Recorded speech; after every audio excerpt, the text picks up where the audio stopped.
Hoy vamos a hablar de una realidad muy dura, pero que es crucial entender. El impacto que la crisis venezolana ha tenido y sigue teniendo en los más pequeños, en su infancia.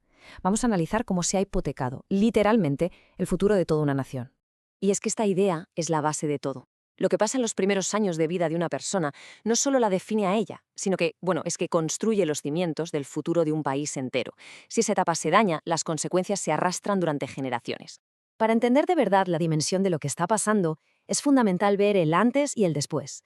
Hay un punto de quiebre clarísimo que ha marcado a los más jóvenes de Venezuela. El contraste es que es brutal.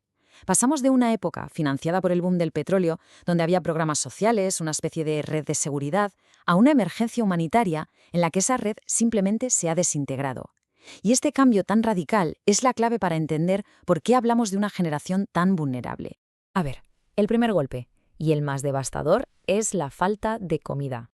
Pero ojo, aquí lo importante es que no hablamos solo de pasar hambre, hablamos de un daño que deja secuelas para siempre. Fijaos en esta cifra porque es tremenda. Un 30% de los niños menores de 5 años, en las zonas más pobres, sufre desnutrición crónica. Y lo más grave de esto es que el retraso en el crecimiento, la talla baja para la edad, no se recupera. El daño ya está hecho, es permanente. Y esta es la consecuencia biológica directa de lo que acabamos de ver. Ese retraso en el crecimiento significa que el cerebro, el sistema nervioso central, no se ha podido desarrollar del todo.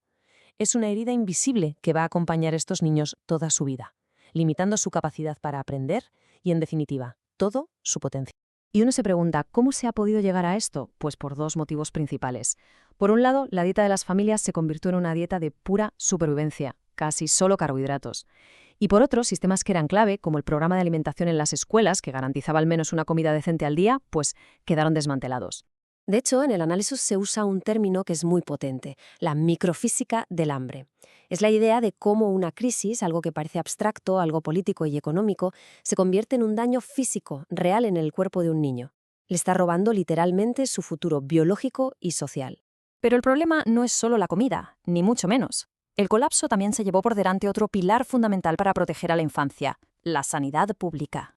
Y aquí se introduce el concepto de abrigo, que, claro, no se refiere a la ropa. El abrigo es esa protección general que el Estado tiene que ofrecer, sobre todo a través del sistema de salud. Cuando ese abrigo desaparece, la gente se queda a la intemperie. Esta línea de tiempo es que muestra la escala de la tragedia.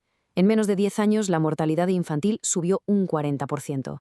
O sea, se borraron de un plumazo décadas de progreso en salud pública. Es un retroceso histórico, sin más. La consecuencia directa de esto fue que volvieron enfermedades del pasado. Patologías que estaban controladísimas gracias a las vacunas, como la difteria o el sarampión, de repente reaparecieron. ¿Por qué? Porque el sistema de vacunación se interrumpió, dejando a toda una nueva generación de niños sin protección. El análisis también apunta a un factor externo. Según el informe de la relatora especial de la ONU, aunque la crisis ya existía por causas internas, las sanciones económicas que se impusieron desde 2017 empeoraron las cosas porque hicieron más difícil importar medicinas o mantener infraestructuras básicas como el agua y la luz. Bueno, y con todo esto sobre la mesa, ¿qué significa para el futuro? Pues que no estamos hablando de una crisis que pasará y ya está. Estamos hablando de una deuda a larguísimo plazo que el país tiene ahora con su propia gente.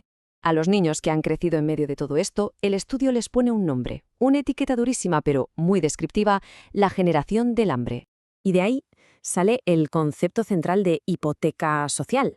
Es como si el país hubiera pedido un préstamo poniendo como aval su propio futuro. Y el precio a pagar es el potencial perdido de millones de personas. Una deuda que no se paga con dinero, claro, se paga con capital humano. Este gráfico lo explica perfectamente. Es un círculo vicioso. El daño cognitivo de los primeros años lleva a problemas en la escuela. Esto, lógicamente, limita las oportunidades de trabajo en el futuro y así se crea un ciclo de pobreza que pasa de padres a hijos. Es una trampa estructural en toda regla. La conclusión del análisis es, por tanto, muy clara y muy contundente. No basta con que la economía se recupere. La única solución es una intervención masiva a largo plazo para intentar reparar todo el daño cognitivo y emocional de esta generación. Es un desafío de salud pública y de educación como pocos se han visto. Y todo esto nos lleva inevitablemente a una última pregunta, una que resume la enormidad de este drama humano. La pregunta es, ¿cómo se repara el futuro de una generación? La verdad es que no hay una respuesta fácil. Y es la pregunta que va a definir el mayor desafío de Venezuela en las próximas décadas.